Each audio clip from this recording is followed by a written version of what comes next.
Pak, kami Pak JB.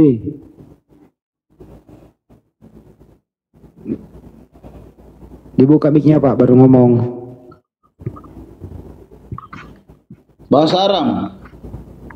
Betul. Berarti Mbak JB pinter nih. Teman-teman, Yesus itu hanya menggunakan dua bahasa, bahasa Aramaik sama bahasa Ibrani. Tidak ada tercatat di dalam Alkitab kalau Yesus berbahasa Yunani. Makanya ketika Yesus bermukjizat, ketika menghidupkan Lazarus, itu bilangnya apa? Efata. Efata itu bahasa Aramaik. Nah, baik, saya tunjukkan Alkitab berbahasa Aramaik atau namanya apa? Pesita teks. Ini saya tunjukkan pesitanya. Nah, saya tunjukkan pesita. Ini adalah Bible dalam bahasa Aramaik. Teman-teman lihat ya, ini Bible dalam bahasa Yesus, the New Testament in Syriac, the Syriac Bible according to the Pesita text, namanya Pesita. Nah, pertanyaan kedua, ini kan kita bukan berdebat ya, berdiskusi. Saya akan menjelaskan apa-apa yang kiranya teman-teman tidak ketahui. Kalau Tuhan dalam bahasa Aramaiknya apa, Pak JB? Tadi Pak JB jauh benar kalau Yesus berbahasa Aramaik. Bahasa Aramaiknya Tuhan itu apa? Saya nggak tahu. Tahu? Nah, nggak tahu. Saya nggak tahu. Nanti tanya Aldo Tulung Alo. Teman-teman kalau nggak percaya saya, nanti tanya Romo Aldo Tulung Alo. Kemudian kebetulan saya sama Romo Aldo adalah salah satu orang yang belajar bahasa Aramaik. Jadi Aramaik itu ada tiga. Ada Aramaik Serto, ada Aramaik Estrangelo, ada Aramaik Madenhoyo. Yang dipelajari oleh Romo Aldo atau Aldo Tulung Alo itu Aramaik Estrangelo. Sedangkan yang saya pelajari adalah Aramaik Serto. Tuhan di dalam bahasa Aramaiknya adalah Morio. Kalau dalam bahasa Aramaik Serto. Karena yang saya pelajari Serto. Kalau menurut Romo Aldo atau Aldo Tulung Alo itu Maria. Jadi Tuhan dalam bahasa Aramaiknya itu Maria. Saya tunjukkan sekarang. Yohanes 13 ayat ke-13. Ya, tanya nanti Aldo Tulung Alo. Kita buka Yohana ya, dalam bahasa ini Yohana, John. Kita buka John 13. Nah, ini Aramaik Yohanes 13 ayat ke-13. Nih. Saya bacakan, atun morentun li, kalian atun itu kalau dalam bahasa Arabnya antum ya. Atun morentun li, kalian memanggil aku apa? Raban. Nah, kalau dalam bahasa Ibraninya rabi. Ya, fe maran. Maran itu dalam bahasa Aramaiknya Tuhan. Ternyata Yesus dipanggil di dalam bahasa Aramaiknya bukan Maria, bukan Tuhan, tetapi Maran. Coba lihat teman-teman, lihat ya. Hurufnya seperti huruf bahasa Arab, mem. Ya, ini ro, ini nun. Jadi kalau ini raban, fe, maran. Kalian menyambut aku guru dan tuan. Ini dalam bahasa Aramaik. Jadi baik dalam bahasa Aramaik. Sekarang kita lihat tiga bahasa lainnya. Ya. Tiga bahasa lainnya Yohanes 13. Tadi bahasa Aramaik, sekarang kita buka bahasa Arabnya. Antum tad'unani mu'aliman, kalian memanggil aku orang yang berilmu. Wa sayyidan, sama di dalam bahasa Arab juga sayyid. Wa hasana takulana li anni ana kadzalik. Ternyata Yesus dipanggil Said dalam Alkitabul Muqaddas. Dua bahasa. Sekarang Tectus Receptus. Yumes ponaite me hodidas kalos kai ho kurios. Ini juga kurios, bukan God. Kalau God itu bisa kita lihat di dalam kamus bahasa Yunaninya, God itu theos. Saya menunjukkan data ya, bukan asumsi ya. Nah, sebentar. Mana tadi? Kamus bahasa Yunani. Nah, teman-teman ini ya kamusnya ya. Ini halaman 15 nih. Theos, Allah. Bahasa Inggrisnya God. Kalau Yesus adalah Allah, harusnya disebutnya Theos, ya.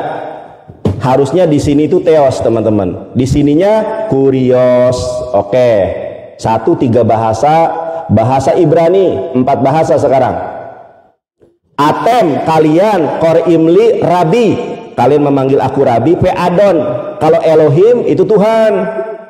Atau Yahweh, Yahweh atem, osim second anihu.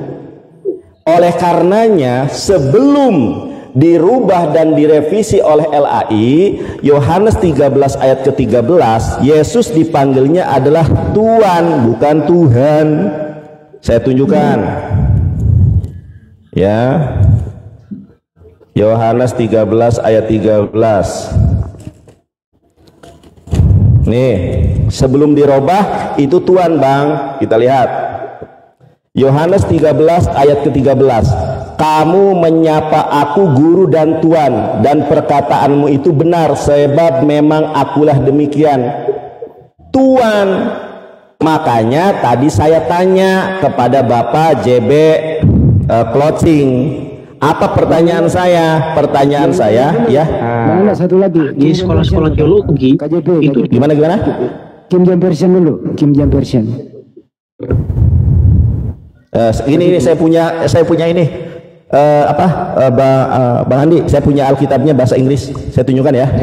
Ya. Saya tunjukkan nih. Sekarang bahasa Inggrisnya.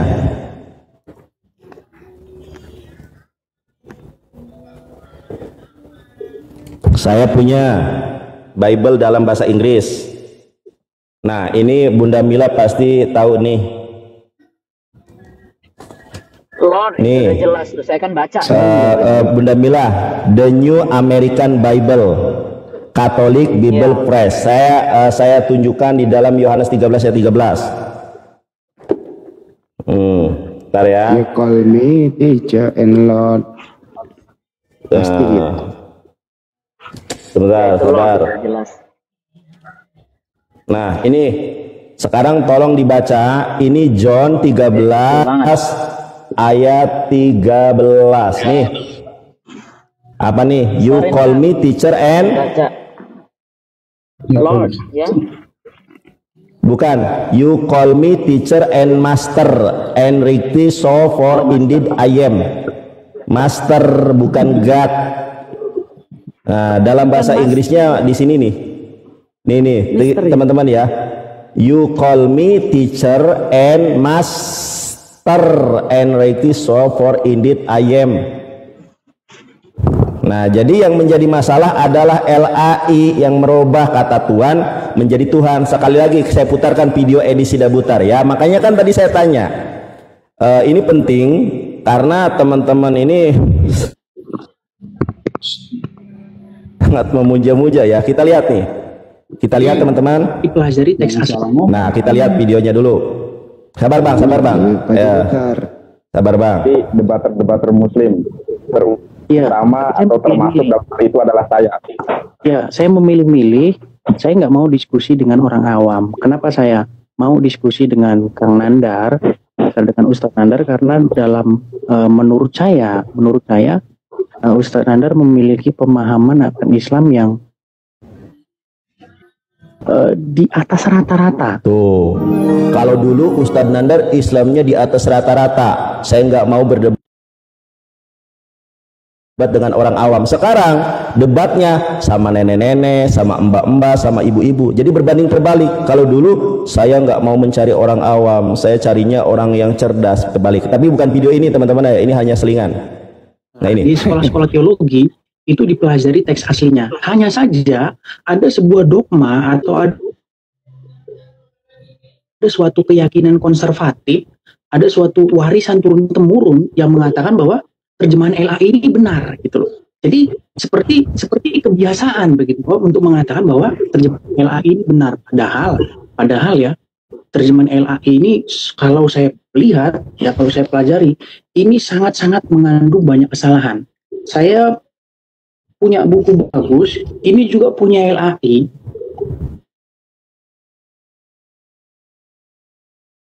Kitabnya edisi study. Di sini dijelaskan ya bahwa kata Tuhan Yesus itu tidak tepat. itu tidak benar. Yang benar itu Tuhan Yesus itu yang benar. Tapi persoalannya Bang Nanda, Saya dia sudah bilang kalau yang benar itu Tuhan Yesus. ini gimana? Ya. Setelah dia kabur ke luar negeri demi cuan supaya dia bisa makan, tadinya Tuhan, sekarang Edis mengganti menjadi Tuhan. Setelah di luar negeri, Iya, sekarang Yesus Tuhan. Betul. Gitu. Lanjut. iya. Kalau dulu saya nggak mau diskusi dengan orang awam, sekarang diskusinya sama orang awam. Ada nenek-nenek ditanyain, ada emak-emak ditanyain. Kalau dulu saya nggak mau diskusi sama orang awam, saya carinya ustadz-ustadz. Sekarang ada nenek-nenek ditanyain. Tapi oke lah, itu sebagai selingan saja. Kang Nandar, Lanjut Bang Andi. Kang Nandar, Tadi sudah saya jelaskan ya. Yang kemarin, bentar, Sekarang- yang kemarin itu siapa? Kang Nandar, bentar Bang Andi. Kang Nandar, yang kemarin siapa yang Aduh. mengakui juga bahwa Ella itu salah? Banyak, Aldo. Yang kemarin banyak. yang saya masuk. Oh, Sinatan. Sinatan. Nah, itu kan bagus banget itu dia benar-benar jelas itu ngasih tahu bahwa perbedaan Tuhan sama Tuhan itu. Jadi Ella ini benar-benar banyak kesalahan. Ada 6.000 kalau nggak salah kesalahan, salah satu pendeta tuh bilang. Iya. Oke. Iya. Jonathan Purnomo. Cukup. Jadi sekarang nanti kita Jonathan tampilkan Purnomo, videonya. Izin dulu benda. Nanti kita tampilkan videonya Jonathan Purnomo yang siapkan Bang Nandar. Sekarang giliran JB atau 50 ayat penjelasan Bang Nandar. Mau setuju atau tidak setuju? Siapa dulu? 50 ayat dulu. Silakan. Oke, makasih ya. Ya, Coba silakan. gedein Bang Andi. Coba layarnya gedein, bisa nggak? Oke, makasih ya untuk kita ya. Begini aja sih menurut saya. Kalau memang di situ ada perbedaan atau pengertian yang berbeda, oke mungkin ada kesalahan. Kalau benar yang dikatakan Bang Nanda tadi ada kesalahan. Tapi bagi saya sih bukan membuat saya jadi kurang percaya gitu sih Bang. Kenapa seperti itu Bang? Karena di kami juga diajari itu Bang, dalam agama kami itu Bang, itu kebaikan gitu loh Bang. Itu kan terlepas dari orangnya berbuat baik atau enggak kan, seperti itu kan. Tapi kalau seperti yang katakan tadi Abang, memang kami mengucap terima kasih untuk Abang karena Abang sudah partisipasi atau sudah berbuka hati lah ya untuk melihat kita begitu kan Bang kan. Mana tahu nanti Bang Nanda nanti jadi bisa ikut nanti kan gitu dia. Tapi untuk dari Abang bilang tadi bahasa itu jadi ada perbedaan, itu menurut saya sih Bang bukan kesalahan besar sih Bang. Kalau itu bukan untuk kebaikan, saya pasti salah satu yang paling maju untuk menolak itu gitu dia Bang. Betul kan Bang JB kan? Oke. Jadi kalau Terima kasih. kan dengar Bang ya. Jadi kalau itu Bang untuk mengartikan sesuatu yang berlebihan atau membuat kita jadi untuk ke dalam dosa atau berbuat hal yang tidak layak gitu Bang. Saya paling salah satunya maju gitu Bang. Tapi kalau itu hanya salah pengertian saja, contohnya Tuhan Yesus gitu Bang. Contoh salah pengertian, oke nanti saya akan pelajari lebih dalam gitu Bang. Tapi kalau memang itu ada nanti mempengaruhi kami untuk jadi berbuat menyimpang atau segala macam dari yang diajarkan kepada kami Bang, saya paling utama yang maju untuk mengapa itu Bang. Oke. Terima kasih 50 ayat. Sekarang gilirannya Pak JB. Beliau mengatakan terima kasih Bang Nandar atas ilmu yang gratis ini. Pak JB silakan. Iya, sama-sama. Iya, terima kasih. Dari penjelasan Bang Nanda tadi, ini kan cuma permasalahan tata bahasa antara AI sama yang ada di Alkitab, terus yang ada di bahasa Aramnya. Saya pikir tidak menjadi masalah buat kami, karena begini,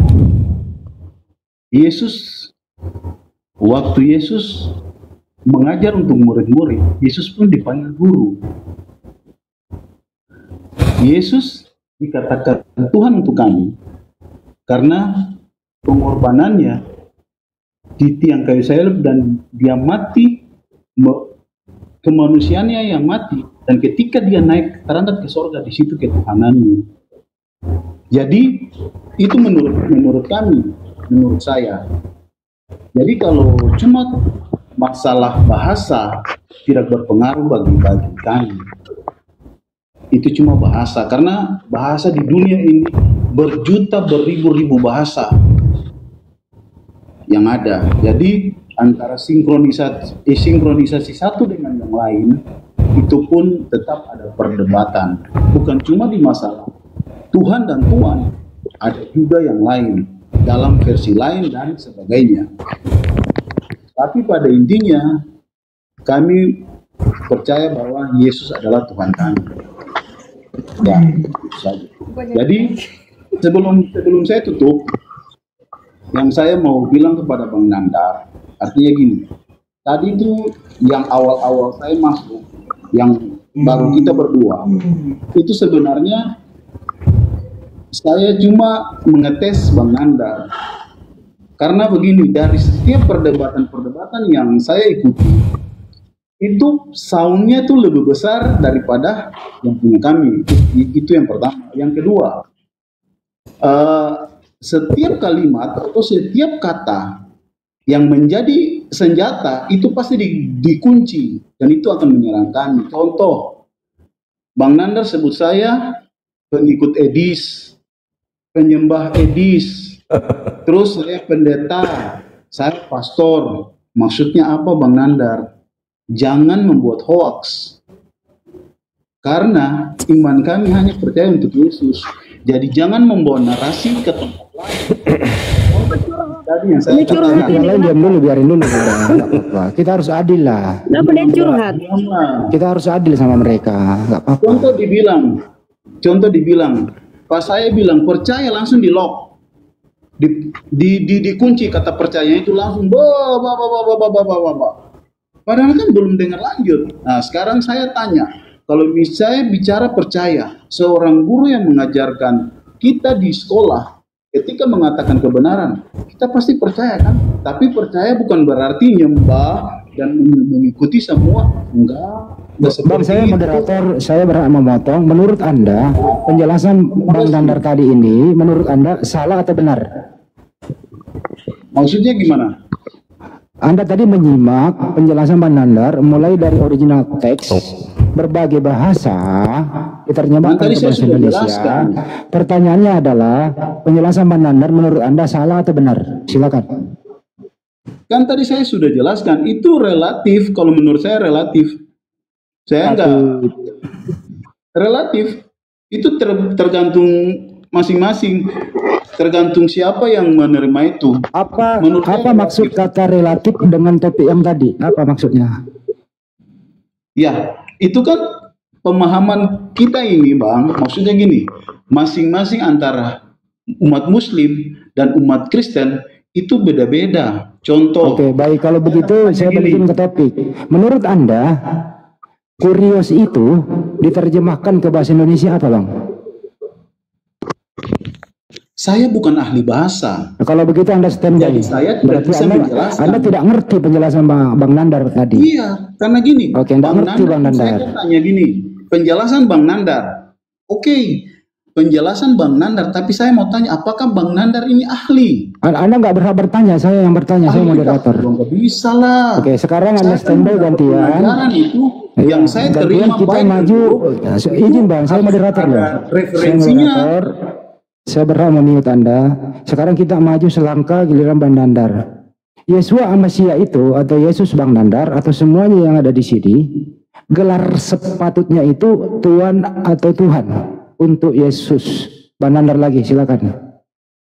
Gedein sendiri Bang, nggak bisa digedein dari saya.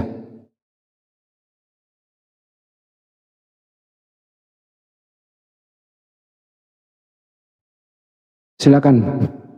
More Nandar. Evangelis Yonatan Nandar. Kami nggak ada suara nggak ada suara. Oh ya. Itu si Kristi laki-laki apa perempuan? Ya, selamat malam Kristi. Kristi selamat malam. Kalau diam aja turunin aja. Pagi. Oke. Nah, Bang Handi nggak apa-apa 3 lawan 3 tuh. Misalnya nih aku, sama Bunda Mila atau Bunda Rahma nggak apa-apa. Atau sama Bang Handi. Ada Kristen nih satu di perempuan. Baik, saya lanjutkan dulu ya. Pagi. Mbak Kristi bentar ya, nanti simak. Ya sabar ya Mbak Kristi ya. Nanti kalau Mbak Kristi mau ikut ini sabar. Baik. Ya, jadi Yesus itu seyogianya disebut sebagai Tuhan. Ya, kalau dalam bahasa Aramaiknya itu Maran.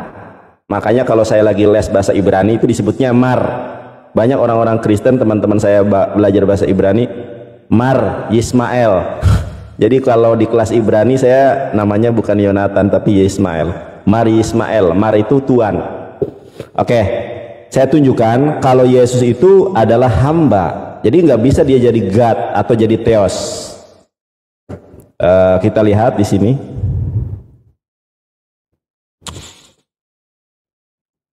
Allah Abraham, Ishak dan Yakub, Allah nenek moyang kita yang telah memuliakan hambanya, yaitu Yesus. Ternyata Yesus ini adalah seorang hamba. Sama seperti yang di dalam Yohanes 3 ayat ke-16. Seorang utusan tidak lebih tinggi dari yang mengutusnya. Ternyata Yesus adalah seorang hamba. Jadi dia nggak boleh disebut sebagai Allah. Tetapi dia harusnya disebut sebagai Nabi, Rasul, dan Sayyid. Ya.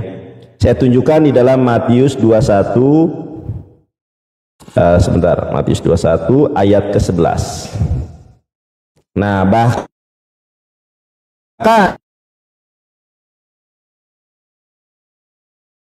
Yesus, orang-orang banyak itu menyahut, inilah Nabi Yesus dari Nazaret di Galilea.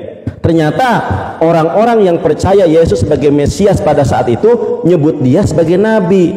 Cuma sayang teman-teman Kristen ini jarang membaca Alkitab, jarang membaca kamus Alkitab. Nih saya tunjukkan. Ini Alkitab yang saya terima dari ex-girlfriend.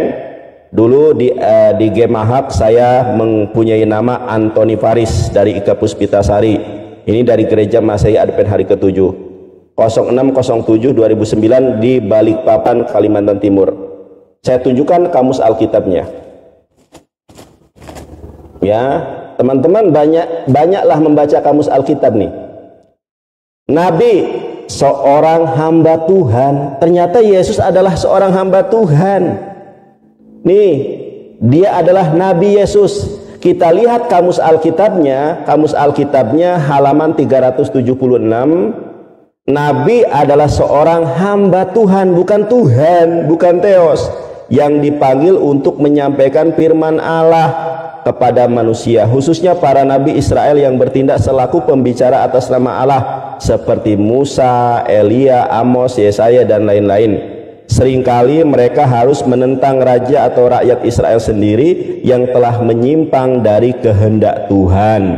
Juga Yohanes Pembaptis misal Matius 11 ayat ke-5, dan Yesus sendiri misal Lukas 24:17 disebut nabi, bukan disebut Theos, bukan disebut Allah. Jadi siapa sih yang memperkarasai orang-orang Kristen menyebut Yesus sebagai Allah? Sementara Alkitab atau Bible itu tidak ada memprakarsai kalau Yesus adalah Allah. Yesus adalah junjungan, Nabi, Rasul, Sayyid. Kalau dalam bahasa Aramaiknya Maran, bahasa Ibraninya Adon, bahasa Arabnya Sayyid, bahasa Inggrisnya Lord, Master. Terima kasih Bang Handi, itu dulu. Bang Dandar, Matius 12 15 satu perikop. Matius 12 lagi bahasa Indonesianya Tuan. Matius Tuan. Oh iya. Ya, Matius 12 bukan Bang Dandar itu. Satu perikop Matius 12 15 sampai 21. Satu perikop Yesus apa di situ? Yesus perikopnya Yesus hamba Tuhan. Iya, Yesus hamba Tuhan. Ya banyak lah situ. Besok dia percaya. Mana-mana tadi? Ya apa Matius 12, Matius 12. 15 sampai 21. Nah, ini juga sama. Yesus hamba Tuhan. Ditampilkan. Yesus hamba Tuhan. Tuh, siapa yang nulis ini Yesus hamba Tuhan? Ya LAI. Nah, sekarang silakan teman Kristen, siapa yang mau menanggapi ini, Yesus hamba Tuhan atau Yesus itu Tuhan? Beda loh itu, silakan. Siapa yang mau menanggapi? Siapa yang mau maju dulu? Kris, ya boleh tuh, yang Kristi boleh, siapa boleh. Bu Kris, silakan Bu Kris, saya gedein. Halo pagi, saya nggak ada di Indonesia tapi lagi di luar. Saya sudah pagi di sana ya? Ya, saya Kristen dari sejak lahir. Jadi menurut saya dari perikop tadi itu pada saat itu kan waktu Yesus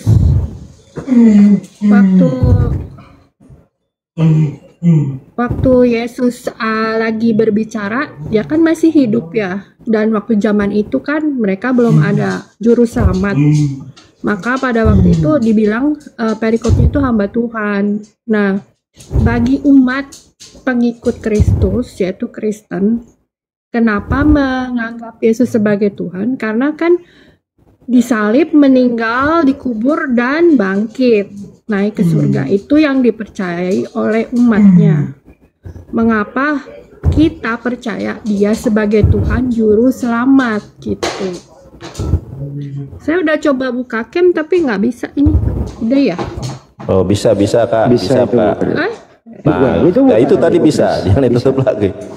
Bisa. Ibu Kris ini kayaknya anak buah banget Paulus nih, Roma 14:9 nih.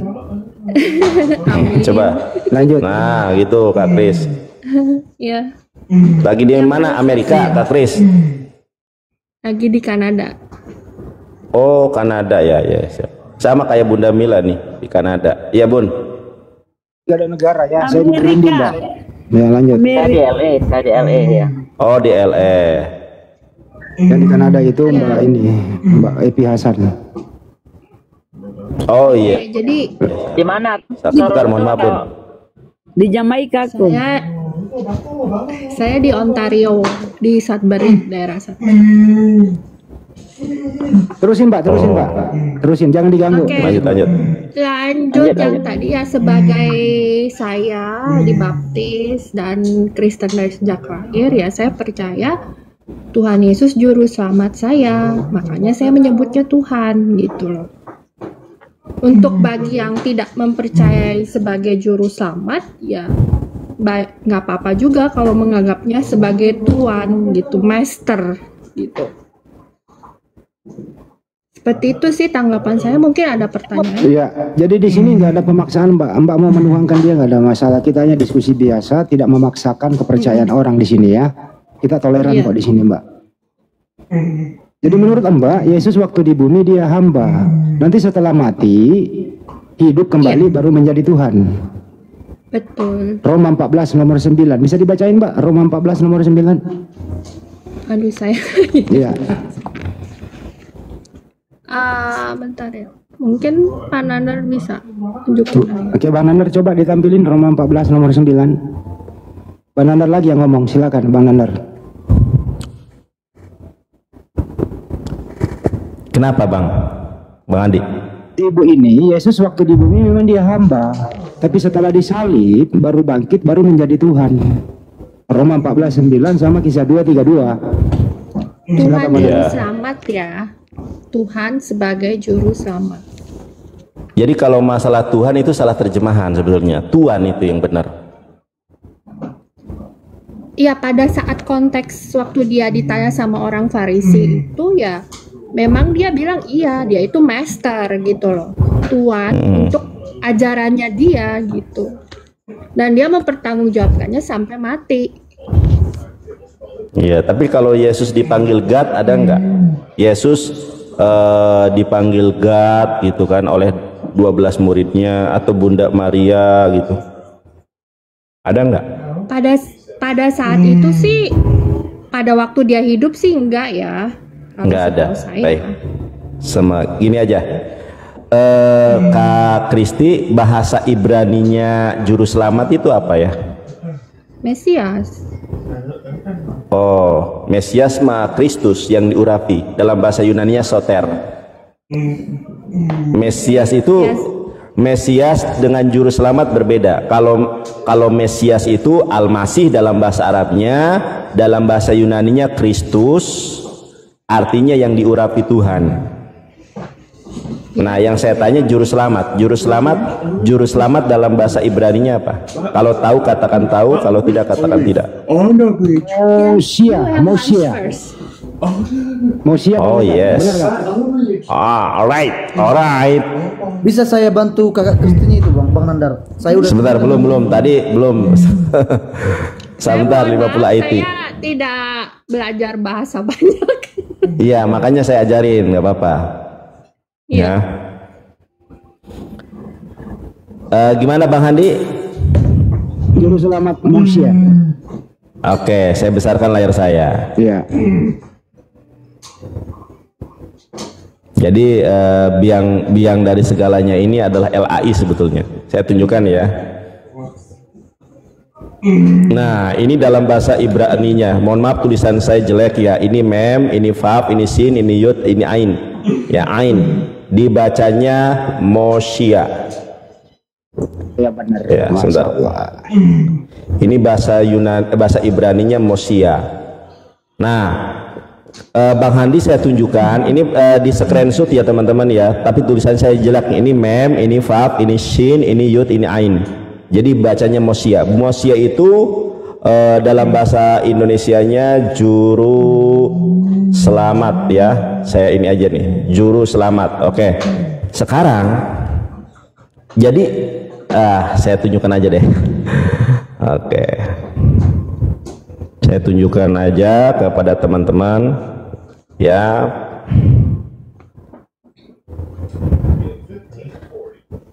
Nah, Bang Handi, teman-teman, saya perlihatkan kepada teman-teman di dalam Hakim-Hakim 3. Hakim-Hakim 3 ayat 9. Lalu berserulah orang Israel kepada Tuhan, maka Tuhan membangkitkan seorang penyelamat bagi orang Israel, yakni Otniel, anak Kenas, adik Kaleb. Saya bacakan di dalam bahasa Ibraninya. Fayiz aku bene Yisrael el Yahweh el Yud Hevafe Fayekem Yud Hevafe Mosia. Lihat nih Bang Andi ya, bahasa Ibraninya juru selamat adalah ini teman-teman, lihat nih, mem fav sin yud ain. Rekam buat teman-teman, silahkan kalau teman-teman gak percaya kepada saya, silahkan tunjukkan kepada Bambang Nursena atau Ibu Rita Wahyu, bener nggak Mosia? Kenapa kalau untuk orang lain diterjemahkannya penyelamat? Jadi LAI ini sebetulnya biang keroknya ini LAI. Ternyata Tuhan membangkitkan juru selamat itu bukan hanya Yesus. Saya bacakan secara lengkap ya. Rekam, silahkan berikan kepada Bambang Nursena atau Ibu Rita Wahyu, bener nggak bacaan saya dan bener nggak ya apa yang saya jabarkan ya. Fayiz aku bene Yisrael ya, lalu berseluruh orang Israel kepada El Yahweh, kepada Yahweh. Fayakem Yahweh, lalu kemudian Yahweh memberikan Mosia, memberikan juru selamat li bene Yisrael, kepada bangsa Israel ya. Payosiem et Otniel, siapa namanya? Otniel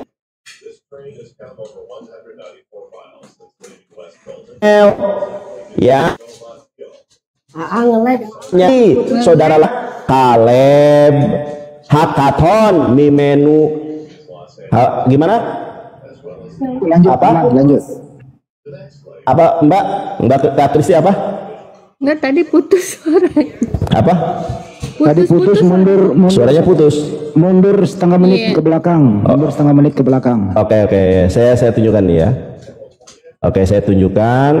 Payakem Yahweh, lalu Yahweh memberikan Mosia, mem pap sin yud ain, memberikan juru selamat. Kenapa kalau untuk orang lain diterjemahkannya penyelamat, padahal bahasa Ibraninya sama nih, mem pap sin yud ain. Sekarang kita buka, teman-teman perhatikan ini ya. Ini dalam bahasa Ibraninya dicatat Mosia. Sekarang kita buka Matius 1 ayat 1 ya, Matius 1 ayat 1 dalam bahasa Ibrani. Nah teman-teman lihatnya ya, yang juru selamat itu di mana ya? Bentar. Yang Yesus juru selamat itu di mana ya? Ini Sebentar. Yang ada kata Yesus juru selamat itu di mana ya? Sebentar. Lukas, hari ini telah lahir Kristus juru selamat di kota Daud. Itu ya, Lukas berapa Bunda? Lukas 2 ayat 11 ya? Iya. Lukas 2. Ini teman-teman ya. Ini kita buka teman-teman ya. Hari ini telah lahir bagimu juru selamat. Kita lihat bahasa Ibraninya.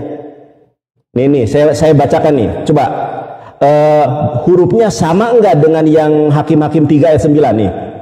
Hayom, hari ini, nolat, telah lahir, lahem bagimu apa? Kita lihat apa di sini? Mosia. Kalau di sini diterjemahkannya juru selamat. Kita lihat nih ya, ini entry point-nya nih. Tolong di screenshot nih, sama apa enggak dengan Hakim-Hakim 3 ayat ke-9. Dalam bahasa Ibraninya Mosia diterjemahkan juru selamat. Kenapa dengan Hakim-Hakim 3 ya? Kenapa dengan Hakim-Hakim 3 ayat ke-9? Kenapa di sini Mosia diterjemahkannya menjadi penyelamat? Kenapa LAI membedakan penerjemahannya? Padahal dalam bahasa Ibraninya sama. Bukan hanya ayat ke-9, kita buka juga ayat ke-15. Jadi banyak sekali juru selamat itu nih. Lalu orang Israel berseru kepada Tuhan, maka Tuhan membangkitkan bagi mereka seorang penyelamat, yakni Ehud. Dalam bahasa Ibraninya Fayiz aku bene Yisrael el Yahweh fayakem Yahweh ya lahem. Lalu Yahweh memberikan bagi mereka Mosia. Ya, kenapa diterjemahkannya menjadi penyelamat padahal kata bahasa Ibraninya sama? Jadi ada ketidakjujuran di situ. Kalau Yesus adalah Tuhan karena dia adalah Mosia, harusnya Otniel, Ehud, Moshe ya, itu juga adalah Tuhan karena mereka juga disebut sebagai juru selamat. Inilah ketidakjujuran LAI dalam menerjemahkan. Kalau untuk yang lain penyelamat, kalau untuk Yesus juru selamat. Ini LAI biang keroknya sebetulnya. Mohon maaf teman-teman ya, kita harus katakan jujur.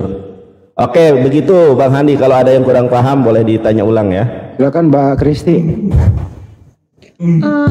Boleh saya tahu dalam konsepnya Nandar penyelamat sama juru selamat itu perbedaannya apa gitu dari konsep berpikirnya Nandar? Baik. Ini ke saya lagi berarti. Karena bagi saya sama-sama penyelamat gitu, cuman bedanya ya Nabi yang Otniel itu memang pertama mungkin dilahirkan secara normal dari ibu bapak gitu, terus dan dia mempunyai dosa seperti manusia biasa dan meninggal gitu. Loh, Kalau emang menurut Yesus saya- emang menurut Kak Kristi Yesus nggak berdosa? Tidak. Berdosa Kak, kata siapa Yesus nggak pernah berdosa?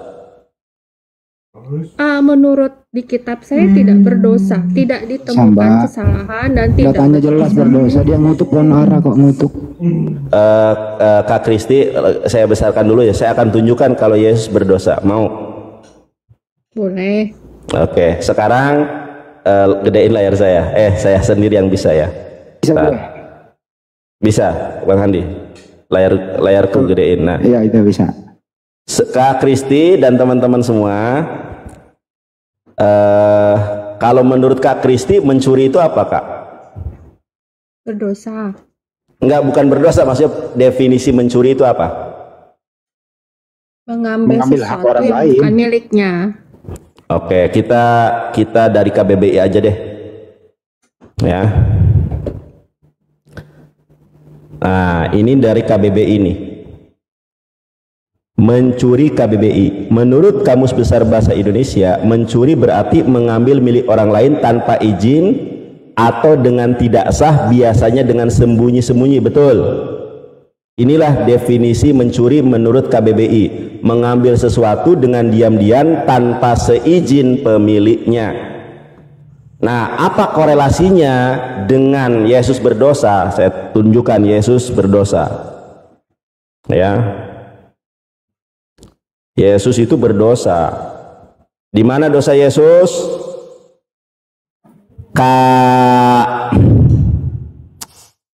Kak Kristi, saya bacakan Matius 21 ayat 1 sampai 11. Ya, tapi entry point-nya pada ayat 1 dan 2. Nih, ini salah satu dosa Yesus. Ketika Yesus dan murid-muridnya telah dekat Yerusalem dan tiba di Betfage yang terletak di Bukit Zaitun, Yesus menyuruh 2 orang muridnya dengan pesan, pergilah ke kampung yang di depanmu itu, dan di situ kamu akan segera menemukan seekor keledai betina tertambat dan anaknya ada di dekatnya. Lepaskanlah keledai itu dan bawalah keduanya kepadaku. Dan jikalau ada orang yang menegur kamu, katakanlah Tuhan memerlukannya. Ternyata Yesus melakukan sebuah dosa. Ini dosa pertama. Nanti saya akan tunjukkan dosa-dosa yang lain. Ternyata Yesus berdosa karena dia mengambil yang punya orang tanpa seizin, tanpa sepengetahuan, dengan cara-cara diam-diam. Makanya Yesus berpesan, kalau ada yang negur bilang aja, aku butuh, gitu kan. Ini adalah salah satu bentuk dosa yang dilakukan oleh Yesus, mencuri keledai tanpa dikembalikan. Makanya saya bertanya, kalau Yesus mengembalikan, ada di ayat ini kan? Ini saya tunjukkan. Yesus katanya mau mengembalikan, tapi nggak ada ayat di mana Yesus mengembalikan. Pergilah ke kampung yang di depanmu itu, dan di situ kamu akan segera menemukan seekor keledai betina tertambat dan anaknya ada di dekatnya. Lepaskanlah keledai itu dan bawalah keduanya kepadaku. Dan jikalau ada orang yang menegur kamu, katakanlah Tuhan memerlukannya, ia akan segera mengembalikannya. Nah, dosa pertama, Yesus mencuri keledai. Satu. Dosa kedua, Yesus berbohong, katanya akan mengembalikan keledainya, tapi di dalam perikop ini Yesus tidak pernah mengembalikan keledai yang dia pinjam, yang dia ambil itu. Itu definisi mencuri, mengambil sesuatu tanpa diketahui oleh orang secara diam-diam. Dan Yesus mengatakan dia akan mengembalikan, tapi saya baca seluruh Alkitab, Yesus tidak mengembalikan keledai itu, yang mana satu, dosa mencuri, dua, dosa pinjam 100 nanti dikembalikan, nggak dikembalikan. Dosa kedua, berbohong. Begitu. Mau saya tunjukkan dosa-dosa yang lain? Boleh saya menanggapi? Boleh. Dulu ini, silakan saya gedein lagi. Boleh saya, tadi kan kita sama-sama baca ya? Ya, betul. Bang Andi, gedein layarnya itu. Kita sama-sama dibaca Alkitab, tapi di situ nggak ada tertulis siapa nama pemilik keledai itu. Di situ hanya bilang tertambat. Bisa aja keledai liar. Terus, kalau keledai liar nggak bakal tertambat. Tertambat itu tahu nggak? Ada tali diikat, itu tertambat namanya. Itu ada pemiliknya, tapi tidak tertulis siapa nama pemiliknya. Gitu. Ada maksud itu. saya Enggak ditulis nama pemiliknya, tapi itu ada pemiliknya gitu loh. Si Anu pemiliknya, Bang Andi, si Anu. si Anu pemiliknya. Ya, kita dalam di sini kan Bang Nandar, menurut saya masih asumsi gitu loh. Belum tentu itu keledai ada nama pemiliknya gitu loh. Makanya dibilang Tuhan memerlukannya di situ. Tapi menurut Mbak Kristi, potong dikit. Mbak Kristi, ini keledai ini udah dibalikin belum? Ya, saya juga nggak bisa jawab karena bukan saya penulisnya itu, dan saya bukan Tuhan Yesus. Kalau saya bisa jawab, berarti saya yang disalib dong, Pak. Si Anu itu yang nulisnya, Pak. Si Anu yang nulisnya.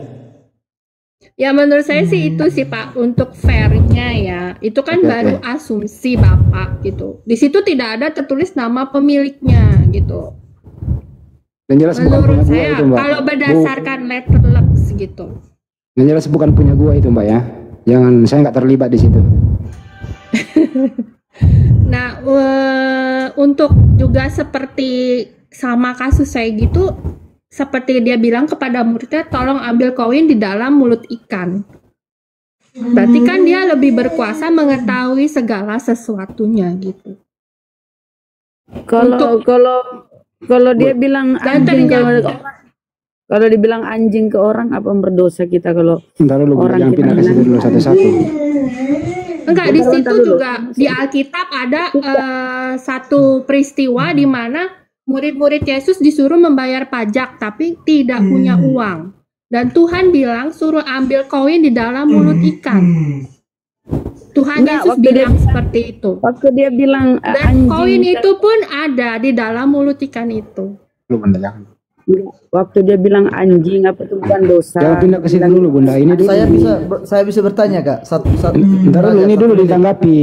Statement ini kata Bang Nandar dulu ditanggapi, jangan pindahin topik. Ini dulu. Bisa kan Anda juga ngomong, itu ada pemilik ikannya siapa? Gini, Di mengambil bukan lagi pula miliknya. kan ke logika kita, Tuhan itu kan yang punya semuanya. Jadi ngapain harus permisi sama yang punya? Itu kan punya Tuhan, itu kan punya bumi dan langit. Oke. Contoh ini kan dari logika ya, dari logika.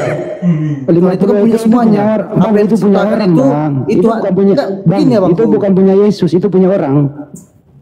Langit dan bumi itu kan menurut kami Bang, ini biar kami jawab kan. Menurut kami, langit dan bumi Mbak itu kan Nevi, diciptakan thank you. oleh Tuhan gitu ya Bangku. Kalau memang kan itu punya Yesus, apapun di dalam bumi ini dengar dulu, itu punya Bang. dia. Kalau itu punya Yesus, mestinya redaksinya begini: pergilah mengambil keledaiku yang aku ciptakan di sana, ambillah. betul. Itu punya orang, Bang. Gitu loh. Itu Iya. Bang kata-katanya Bang. Justru itu Kalau kata-katanya. Buat apa? Bang 50 IT, kalau itu punya Yesus, ngapain dia kembalikan? Kan nanti aku kembalikan segera gitu kan. Kalau dia itu punya Yesus, ngapain ngomong Keberatan Yesus, dikembaliin? Bang. Itu keberatan Yesus kami Bang. Menasih, biar ketawa, biarpun Nggak apa-apa, itu nggak Bang. apa-apa. Kita hormati Biarpun pendapat itu mereka. Bang. Mungkin juga mungkin bisa dipelajari lebih lanjut budaya Yahudi saat Ya. itu. Saya bisa- Bila seseorang mau Bentar, habis Ibu suatu Kris. kota, Baca ya. apakah diizinkan boleh mengambil keledai yang Yang nggak tertambat? boleh. Itu Gini, Bang. Maaf, keluaran Bang. 20 ayat keempat, jangan mencuri. Di kampung saya Bang, tahun 2000-an itu Bang, kami itu bebas ngambil contoh Bang ya singkong. Ini karena kami masih dekat Bang. Singkong Enggak maksudnya, aja, Bang. Itu juga menyangkut budaya saat itu. enggak maksudnya gini Bang. Pada zaman kami Satu-satu dulu ya, Bang. satu-satu. Sekarang Pak JB dulu. Contohnya Pak ada JB di dulu. ladang orang singkong Bang, kami ambil itu gratis Bang. Itu keledai si Anu itu kayaknya. Gantian si JB, silakan si JB. Monggo JB. Iya, menyambut dengan yang tadi Bang Nanda bilang soal dosa Yesus ya, soal dosa Yesus mencuri. Artinya gini, menurut Bang Kris tadi itu asumsi Bang Nanda aja. Saya pikir betul. Artinya gini, Yesus kita itulah dia yang pemilik dunia ini. Contoh, Yesus memberi makan 5.000 orang. Jangan pindah Bang, jangan pindah topik. Jangan pindah topik. Contoh. Nggak usah kasih contoh, langsung Yesus aja. memberi makan 5.000 orang itu mujizat. Nggak ada hubungannya. Ke situ saya moderator loh, saya nggak mau muter-muter. Tertambat itu adalah buatan Tuhan yang kita tidak tahu bahwa memang rencananya ke situ untuk Oke, menyuruh pamungkasnya aja. Pamungkas data ini menurut Pak JB, pamungkas data ini menurut Pak JB, Yesus sudah kembaliin enggak? Nah, sebentar. Boleh saya minta ayatnya yang Yesus berjanji untuk kembalikan? Ya itu tadi, udah dikembalikan belum? Mana? Enggak, di situ tertulis sudah dikembalikan apa belum? Bisa saya Iya, bacakan maksudnya semua. gini. Bisa saya bacakan Kan- semua ayatnya. Itu apa keledainya Bang? Bisa Ya itu saya ayatnya bacakan. nanti terakhir nanti dia menunggangi malah itu nanti. Ada dua keledai ditunggangi sekaligus sama Yesus, sudah Enggak. baca semua nanti. Bisa saya bacakan bentar. Ini untuk apa keledainya gitu dia? Untuk keledai untuk apa? Ada dua keledai ditunggangi Yesus bersamaan nanti itu. Bisa saya bacakan. Ya baca aja nanti tambah menarik nanti urusannya tuh. Ini. Tuhan Katakanlah keledai. kepada putri Sion, lihat rajamu datang kepadamu, ia lemah lembut dan mengendarai seekor keledai. Seekor keledai beban yang muda. Itu kan maksudnya gini Bang. Tuhan Yesus itu kan hanya untuk menaiki keledai itu untuk mencapai suatu kota. Setelah itu kan udah di sini kan ada kata ia. Ini Bang, ini ada kan di sini. Ia akan segera mengembalikannya. kan udah ia akan segera mengembalikannya. Jadi Bang, Pertanyaannya udah makanya gini dikembalikan Bangku, belum? Pertanyaannya udah dikembalikan belum? dengar Bang, kami diajarkan harus ada akal dan budi Bang. Iya, coba Kalau pakai kita akal sebagai manusia Anda. ciptaan Ini yang paling pertanyaan sederhana mulia ini. Bang. Menurut Anda udah dikembalikan belum? Begini Bang, saya baru Kok siap makan. begini sih? Bang, gini loh maksudnya. Ia akan segera dikembalikan. Akan Tapi saya percaya sih yang pasti Yesus bukan penumpang gelap ya. Iya. Pertanyaannya adalah dia kan berjanji mengembalikan. Pertanyaannya udah dikembalikan belum? sama seperti ini Bang, tapi saya nggak tahu jadi jawabannya. Betul Bang. Sama. Ya kalau tidak ada penumpang gelap berarti keredalnya sudah dibalikan Pak. Ya udah sudah dikembalikan. Tahu seperti ini Bang, Bang. Ini ya. Ini masuk dari sini apa Bang? Ini ya. Di hari kiamat kelak sekelompok dari kaum muslimin akan datang membawa dosa mereka sebesar gunung. Kenapa lari Lalu kemana-mana? Allah mengampuni dosa-dosanya. Kemudian dibebankannya kepada orang Yahudi dan Nasrani. Udah cukup sekarang. Ngomong apa sih Bang? Cukup. Sekarang Bang Nandar yang kedua. Ya ini cukup di sini ya. Yang kedua Bang Nandar mungkin di Matius lagi. Ada. Ya silakan. Oke. Kita bentar Bang Jabe udah ngomong. Nih. Ya. Kita maju. Ya. Maju kita. Saya tunjukkan dosa Yesus berikutnya. Dosa Yesus berikutnya adalah Yesus berbohong. Mau saya tunjukkan? Silahkan. Lukas 23:43 Yesus berbohong. Yesus diduga berbohong. Yang ke pesta. Nih teman-teman lihat nih ya. Iya. Kata Yesus kepadanya, aku berkata kepadamu sesungguhnya hari ini juga engkau akan ada bersama-sama dengan aku di dalam Firdaus. Ini Yesus berbohong.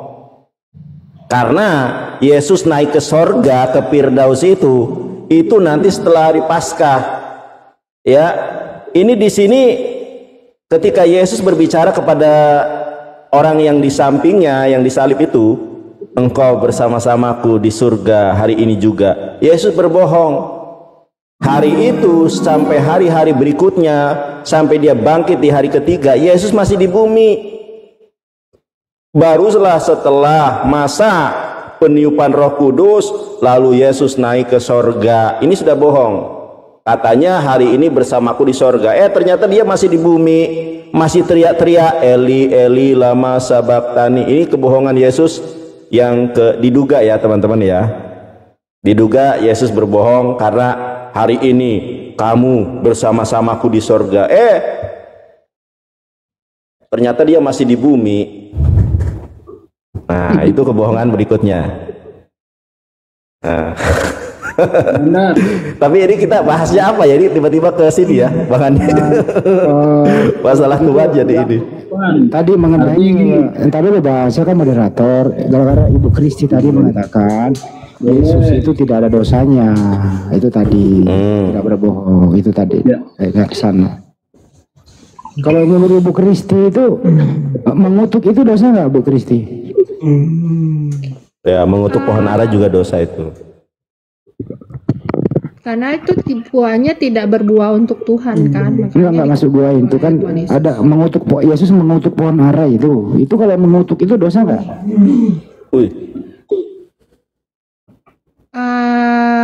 Itu hak prerogatif ya, hak mutlak ya dari Tuhan. Gitu. Jadi kalau Tuhan yang melakukan nggak dosa ya? Contoh Tuhan Allah. Tuhan mengutuk dosa, Allah pun mengutuk dosa dan juga mendatangkan murka saat Tapi air kan ini loh Mbak, kalau memang itu Yesus Tuhan, udah tahu bukan musimnya, Tuhan lagi lapar loh ini. Dia menyuruh muridnya ingin makan, ternyata kena prank, bukan musimnya, marah dia emosi, dia kutuk tuh pohon. Gimana tuh? Sepertinya itu salah deh, salah menurut Anda deh. Masalahnya pohon itu tidak berbuah sama sekali, nggak ada buahnya di sepanjang musim, makanya dikutuk. Yang ngutuk siapa itu? Tuhan Yesus. Dosa nggak tuh, boleh nggak ngutuk sih? Kalau Bapak tanya saya, itu haknya Tuhan. Oh, haknya Tuhan. Oke, baik. Iya. Kita maklumi aja jawabannya, nggak apa-apa. Jangan dipaksa. Ya makanya kan Yesus disalib karena dia menyatakan diri sebagai Tuhan. Kalau Matius 21 Mbak, Yesus membalikkan meja itu arogan apa enggak? Itu kan marah di bait suci karena orang-orang berjualan di bait suci, tidak menghormati Enggak ada tindakan ibadah. yang lain kayak ini kan Satpol PP aja sekarang Mbak ada SP1, SP2.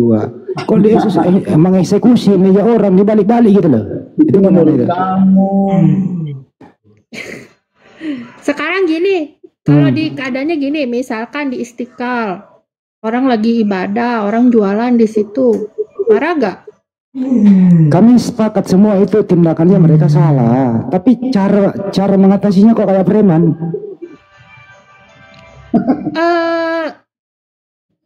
Di Alkitab ditulis Allah itu marah dan juga ya pada saat itu Yesus juga marah. Iya, tapi kan meja orang loh, bukan disuruh kayak muridnya pindahin baik-baik, jangan di sini langsung main seruduk. Bapak bisa tunjukkan ayatnya mungkin biar ada biar dibaca oleh semua. Di Matius 21 12 sampai 13. Lucu. Mungkin Pak Nandar yang Bang Nandar, kitabnya di ambilin dulu situ. Bang Nandar. Matius 21 12 sampai 13.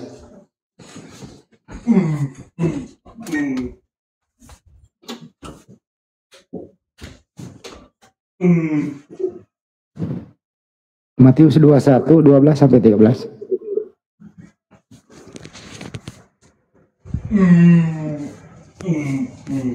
Sabar ya Mbak. Ya ini. Ya, nggak apa-apa.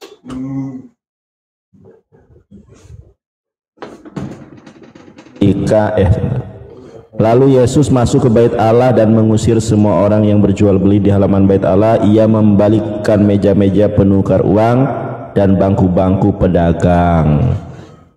Udahlah cukup lah. Dan berkat, ya. Cukup itu aja. Kok meja dibalikin gitu loh? Kenapa nggak diamankan baik-baik supaya dipergunakan lagi gitu loh? Ada masalah arogan banget gitu. Janganlah langsung dipotong bang, karena tidak lanjutan bang. Nggak boleh gitu loh bang. Di sini Yesus masuk ke bait Allah dan mengusir semua orang yang berjualan beli di situ. Ia membalikkan meja penukar uang dan bangku-bangku pedagang merpati. Yesus kemudian berkata kepada mereka, ada nasihat ini bang, ada nasihat ini. Ada tertulis rumahku akan disebut rumah doa, tetapi kamu menjadikannya sarang penyamun. Bukan arogan, bukan maksudnya dicap akan marah-marah, enggak. Ada nasihat terakhirnya, ada nasihat. Enggak, gini loh, tindakan membalikkan meja pedagang itu menurut Anda sudah tepat atau moderator? Begini bang, moderator. Tergantung lokasinya Pak. Begini bang, membalikkan itu kan bukan seperti yang Bapak bayangkan arogan. Kalau kami bang, dari kami aja bang, kalau saya arogan itu bang, kami aja seperti kami mencelakai lawan kami itu sama kami udah arogan bang. Kalau contoh nih bang ya, di depan gereja Anda ada orang berjualan, keluar pendeta mempraktekkan cara Yesus, langsung membalikkan meja orang itu. Menurut Anda bagaimana itu? Itu sangat baik bang. Itu sangat baik. Iya, sangat baik. Ini Enggak bisa tolong dipindahin. Ini kami nggak diajarkan kebencian di sini. Itu kalau pedagang-pedagang liar di Jakarta digusur Pak, orang sampai lari-lari dikejar. Tapi itu bukan Yesus. Itu bukan Yesus. Ya kan perumpamanya kayak gitu Pak. Itu kan pedagang liar. Oh jadi kalau ada Satpol PP membalikkan meja pedagang itu mencontoh Yesus ya? Jadi makanya kan bang tentram kan bang. Umat berbuat dosa, Yesus marah nggak boleh. Itu dosa. Yesus boleh marah, dia manusiawi kok.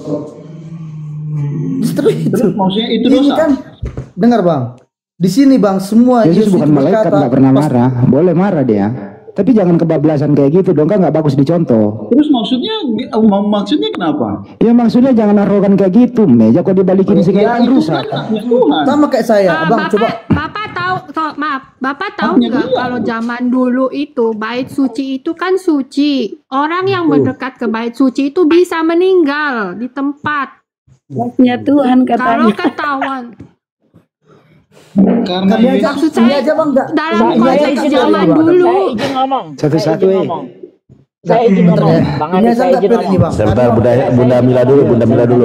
Ini kami semua on cam ini. Ya sabar dulu. Yang lain nggak yang masuk ke bait suci itu kalau tidak bersunat itu tidak bisa masuk ke bait suci. Tuh, bagaimana? Jangan kemana-mana. Terus orang yang kenapa? masuk bait suci itu harus bersunat. Nah, kalian Mana yang ayatnya, Kristen itu tidak bersunat, berarti kalian tidak mengikuti ajaran Yesus. Kristen mana ke bait suci, orang Mana? ke gereja bunda. Ya itu dia, Sunat. makanya kita lanjutin. Tunggu dulu sebentar, tunggu dulu, jangan dipotong dulu. Itu pertama, orang yang tidak bersunat tidak masuk ke bait suci, dan Yesus itu ke bait suci, bukan ke gereja. Makanya saya dari kemarin itu sama Bang Nandar sama yang lain itu mengambil kesimpulan Yesus itu tidak mengenal Kristen. Selesai. Tuh, Terus gini, jawab Kak. deh, silakan jawab. Orang gini Kak, kakak kan orang kakak sholat kan. Orang kakak sholat, kami sebenarnya kan ada orang kakak diajarkan sholat itu harus sembahyang harus apa gitu Kak. Ada Apa dong, sih? di Al-Quran Om, ada. Bisa Kak, saya tengok dalilnya Kak. Oh ada. Apa itu? Kalau Sholat ada saya- sholat ada, tapi dalilnya kita harus ayat sembahyang pertanyaannya. sholat gitu. Kak. ayat mengenai ajaran sholat di Al-Quran ada jelas satu persatu. Iya Ada Kak, maksudnya harus menyembah tangannya harus gini baru harus apa gitu Kak. Kami Ya, cuma nanti mau di- apa aja gitu Kak. ayat suruhan sholat dari mulai subuh sampai isya itu ada semua. Bukan menyuruh Ajarannya sholat Kak, berapa bukan rakaat? menyuruh sholat. Apanya? Itu kan 5 waktu, bukan suruh menyuruh sholat bukan. Tapi yang kita harus menyembah seperti ini. Kita harus contohnya kan kayak sholat lah gimana gitu ya. Ada harus diwajibkan seperti itu Kak. Tata cara. Ada 10 dalil di dalam Al-Quran perintah sholat. Seperti apa itu? Sebentar, saya mau Ntar dulu saya jawab dulu pertanyaannya 50 ayat ini. Kan Anda bertanya tuh. Iya Bang ya. Ada banyak dalil di Al-Quran itu perintah. Di surat Al-Isra ayat 78. Surat An-Nisa 103. Surah Ar-Rum ayat 17 18. Banyak sekali perintah sholat dalam Al-Quran. Bagaimana cara kita sholat? Nabi Muhammad SAW memberi contoh. Kata Nabi, sholatlah kamu sebagaimana aku sholat. Ada dalilnya Bang. Ya itu barusan dalil saya ngomong tuh.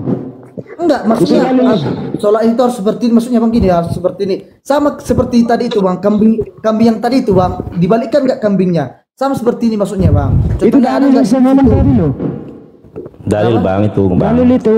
Solu kama ra'aitumuni usoli kata Rasulullah. Enggak, maksudnya harus diwajibkan saat seperti ini, sembahyang. Ya itu. Ada Bang, aduh. Oh coba Bang, Rasulullah ada bilang sholat Jadi dengerin dulu Bunda Bila. Nabi Muhammad SAW itu sholat subuh 2 rakaat. Kata Bukan Nabi waktu, sholat Bang. subuh Bukan kan? waktu. Ya dengerin dulu, saya lagi ngomong. Oke Bang. Nabi sholat subuh 2 rakaat, umat Islam sholat subuh 2 rakaat. Kristen, Yesus bersujud di bait suci, Anda jengkrak-jengkrak di gereja. Kan beda Bang. Enggak, maksudnya begini Bang. Kena langsung sama gua. Begini Bang, begini. Maksudnya orang apa? Maksudnya ada dalilnya enggak sholat itu harus seperti ini. Misalnya kan ada gitu Bang kan. Nabi Muhammad yang mencontohkan. Enggak, dia dalilnya mana Bang? Ada enggak buktinya? Ada enggak buktinya Bang? Gitu maksudnya Bang. Buktinya Nabi Muhammad sholat di masjid. Iya Bang, mana dalilnya Bang ditulis di situ sholat tangannya seperti ini gitu Bang maksudnya. Tadi udah dibacakan, sholatlah kamu sebagaimana aku sholat. Enggak, dalilnya ya itu dalil. Gini Itu Bang, dalil Bang. enggak maksudnya Muhammad sholat seperti Muhammad sholat seperti apa Bang? Itu dalilnya. Enggak maksudnya Bang, kalau Muhammad saya kasih sholat data seperti lagi. apa gitu. Atiullah wa atiur Rasul, taati Allah dan Rasulnya. Gerakan sholatnya Itu maksudnya Bang, perintah. gerakan sholatnya Gerakan seperti apa, sholatnya. Bang? Yang ditunjukkan Itu dalilnya. Itu dalilnya. Nabi Maksud gini Muhammad Bang, gerakan itu sholatnya terlepas sholat dari subuh orang 2 abang. rakaat. Kalau itu untuk kebenaran, itu terserah orang abang. Sama seperti abang tanyakan itu. Dibalikan tadi enggak keledai. Kalau begitu saya tanya balik sama abang. Abang dengerin Mana enggak dulu, di saya moderator Anda ngomong dulu. saya Anda itu ke gereja, Anda ke gereja hari Minggu itu perintah siapa? Yesus. Kenapa? Karena apa? Gimana? Karena apa? Dengerin Karena dulu Tuhan menciptakan pertanyaan. 6 hari. Diam, saya tutup dulu ya. Di mana dalilnya? Jadi kecil. Di mana dalilnya di Bible? Yesus memerintahkan Anda pergi ibadah di gereja pada hari Minggu. Tertulis di mana? Coba Anda jawab. Halo, Yesus Bang. itu mengkuduskan hari Sabat di sinagog. Anda pergi gereja di hari Minggu, itu dalilnya di mana? Kemiut Bang. Kemiut Saya itu tambahin gimana Bang Andi. ngomong sih? Bang Andi saya tambahin.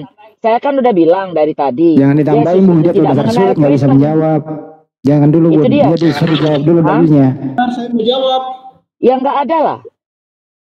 Sekarang bro, semua ada 3 Kristen di sini. Anda pergi gereja hari Minggu, di gereja hari Minggu itu perintahnya mana di Bible? Saya boleh jawab? Dia boleh, silakan. Ya, saya jawabnya dari pertama yang tadi, yang soal sunat. Kok sunat sih? Itu kan tadi pertanyaan pertama dari. Bukan ini aja dijawab, pergi gereja hari Minggu. Ini aja dijawab, pergi gereja hari Minggu, ada perintahnya nggak? Sebentar lah. Ada nggak Pak di Bible? Ada. Tertulis di mana itu? Ya. Kalau soal tertulis di mana, saya jujur, saya tidak tahu. Anda diam kalau tidak tahu. Yang lain 50 T ada nggak tertulis di Bible? Saya mau ngomong karena memang ada datanya. Kalau di mana datanya saya bayarin Bang kalau ada datanya pergi gereja hari Minggu. Kalau di Alkitab cuma ditulis kuduskanlah hari Sabat. Sabat itu hari apa, Bu? Sabtu. Iya, kenapa hari Minggu rame-rame? Karena itu menurut ada penanggalannya. Saya juga lupa. Kenapa? Jadi, karena mengikuti santai, Bu. Kita bahas Alkitab bukan ambil comot satu-satu ayat saja, Bang. Seperti yang tadi sudah dinarasikan banyak-banyak, tambah apa, Yesus berbohong, katanya gitu. Kita tidak bisa ngambil. Bisa nggak sih Pak, ini JB ngomong berdata gitu loh, kita ini berdata loh. Ya kalau ngomong pakai data, saya kan bilang, kita ini bukan ahli. Ya udah kalau gitu Anda penyimak aja, jangan bicara. Yang berikut Anda bertanya aja kalau gitu, kalau bukan ahli nggak ada data, Anda bertanya aja. Terus maksudnya gini, Anda yang kalian boleh menjabarkan Alkitab punya kami itu Anda ahli. Kami nggak menjabarkan, kami membaca baru bertanya. Nggak menjabarkan gimana dari tadi, menjabarkan sampai